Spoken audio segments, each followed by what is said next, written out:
विशेषकर मंगल महाग्रह जो मानकर 1, 4, 7, 8, 12 थाए मांगलिक दोष महामांगलिक दोष तेणु बह हो पारे केतेबेले अपमृत्यु हो जाए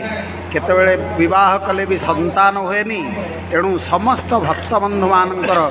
मंगल दोष 90 भाग लोकंकर अच्छी तेणु मंगल लोकंकर शांति मंगल शांति पाई चंडीपाठ पूजा बगलामुखी पूजा रुद्राभिषेक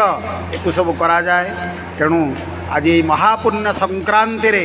आमर जो भक्त मान अच्छा देवाशीष दुर्गा प्रसाद ये लोक महादेव मंगल दोष महादेव मंगल दोष प्रणाबी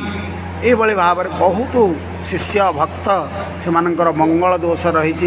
तेणु मंगल दोष शांति पाई वर्तमान मैत्रेय ब्रह्मचारी द्वारा नवदुर्गा मांकर हवन पूजा मंगल महाग्रहंकर इष्टदेवी माँ बगलामुखी तांकर अर्चना पूजा समस्त भक्तबंधु मानकर मंगल दोष शांति हो जाऊ समस्ते भल पत्नी मनोरमा देहि मनोवृत्तानुसारी।